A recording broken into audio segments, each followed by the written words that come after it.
Hello there. Today I'm looking at the second of two sparkling wines I'm tasting from Sugrue South Downs. So this is their Cuvee Boz Blanc de Blanc. It's a single vineyard wine, and in this vintage it comes from the Mount Harry vineyard. This is the 2020 vintage of this. So yes, this is a wine made by superstar English winemaker Dermot Sugrue, and I should clarify that a bit actually there, because Dermot's an Irishman, so he's an Irish winemaker, but he's working in southern England, in Sussex, so actually he's a superstar winemaker producing English wines. And in my opinion, he's making some of the absolute best English wines available on the market today. For that reason, I thought this would be a great wine to look at, because his real love is Chardonnay, made as a Blanc de Blanc sparkling wine coming off downland chalk. That's exactly what we have here, a wine from an exceptional single vineyard in East Sussex. And this is also the third wine I'm tasting from a half suitcase load of wines that I've brought back from the UK to New Zealand in a VinGuardValise. So part of the purpose here is just to taste the wine and to demonstrate that the wine has undergone no loss of quality as a result of its transport halfway across the world in a suitcase in the hold of a commercial airliner. And because I was lucky enough to visit Sugrue South Downs and taste this wine with Dermot back at the beginning of September, I have a pretty good idea of exactly what it should taste like. I've been back here in New Zealand for a little over 3 weeks, and thus the wine has had a little time to settle, so it should be past a phase where it would suffer from shock as a result of transit. So a little about Dermot Sugrue. In the early 2000s, he came to the University of East Anglia to study environmental sciences. While he was there, he spent some holidays working in Bordeaux. He did harvest both at Château l'Église Clinay in Pomerol and at Château Lieuville-Barton in Saint-Julien. As a result of this, he returned to the UK and ended up studying viticulture and enology at Plumpton College in Sussex. In 2003, he joined Nye Timber as an assistant winemaker, getting the job much to his surprise. To an even greater surprise, when Peter Morgan, the then head winemaker, resigned later that year, he applied for and was appointed head winemaker. So Dermot certainly made a huge contribution to ensuring that Nye Timber has emerged as one of the UK's leading sparkling wine producers. While working there, he was mentored by a champagne producer, Jean-Manuel Jacquenot from Jacquenot et Fils. And at that stage, he acquired a lifelong love of top champagne. In 2006, Dermot planted a vineyard for the Order of Catholic Clergy at Storrington Priory in West Sussex. And in that same year, he met the Goring family, who wanted to plant a vineyard on the nearby Goring estate. Both sites were on the South Downs with beautiful chalk soils.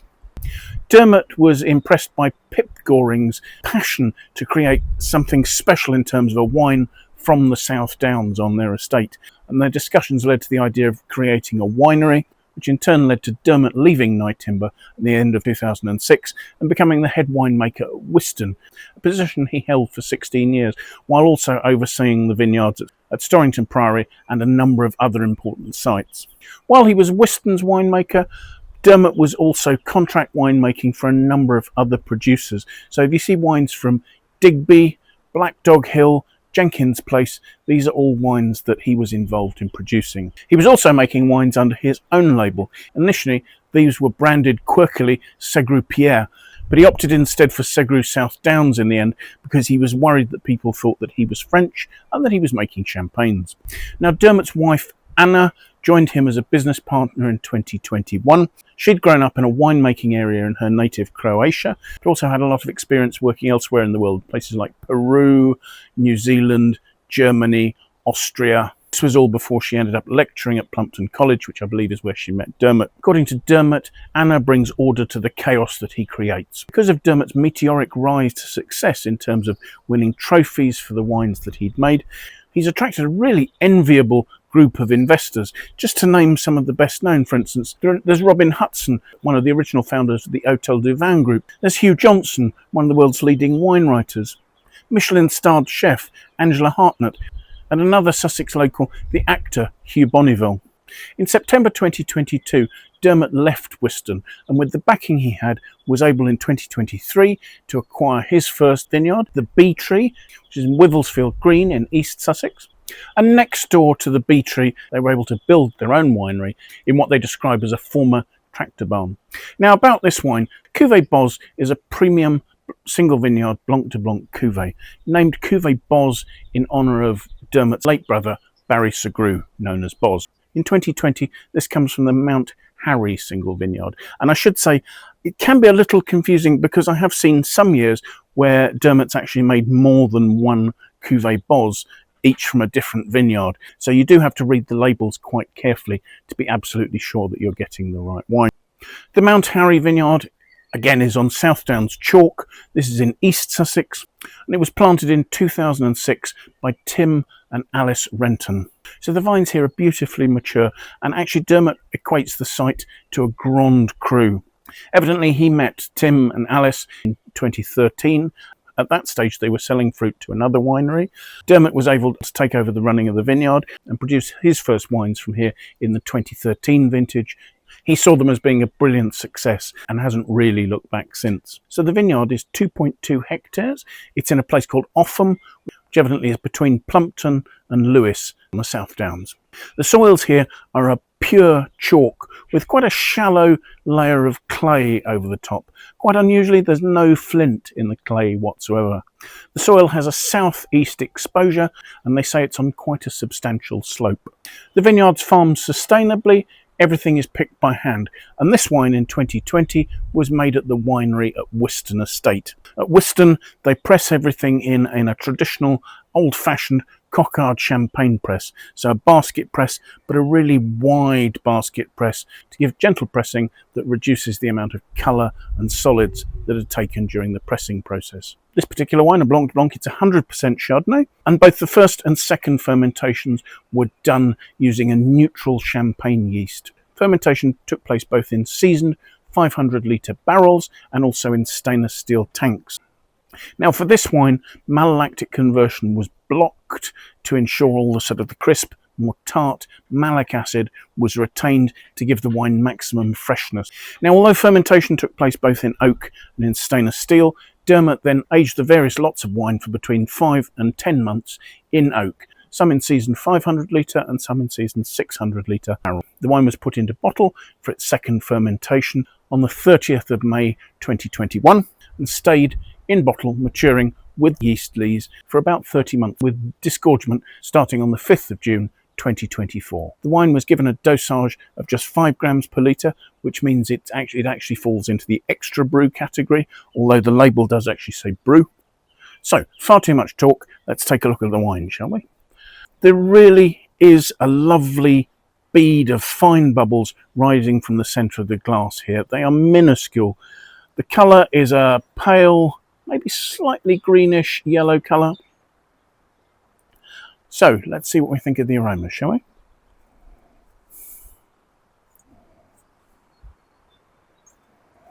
My first impressions are of lime and lime flower. There's a real citric note. Perhaps there's a hint of salinity there as well. But there's a warmth and a richness, perhaps sort of toastiness coming through those limey notes. In a contradictory way, the aromas are very delicate, but actually there's a really good intensity there.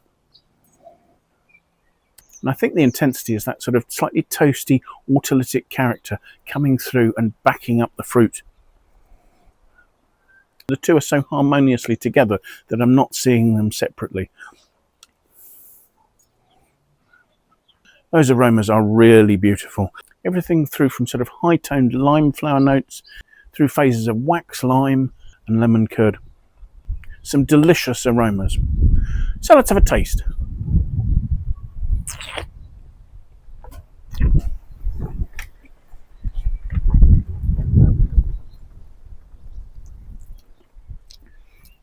The first thing that strikes you is really tart acidity. The wine's bone dry, and there's a real malic green apple note enveloping the whole front of my tongue.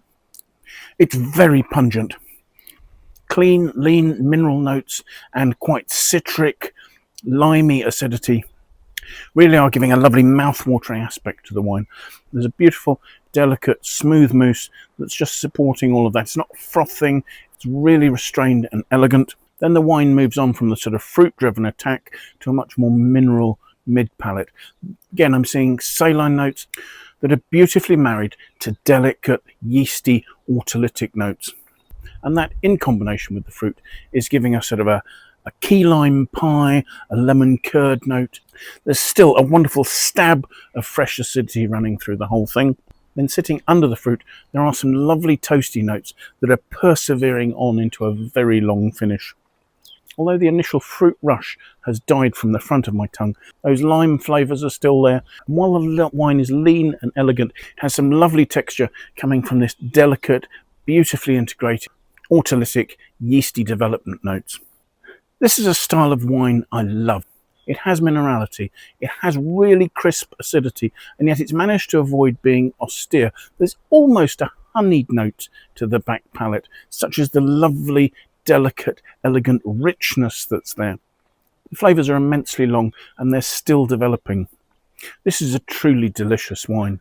The first thing I would say is, to my mind, there's absolutely no sign of any reduction in quality of this wine. This is a pristine wine. I think it's absolutely beautiful. And I think it's only at the beginning of its development. I think this is a wine I could probably leave in the cellar for another 10 years. I mean, Dermot makes his wine for long cellaring.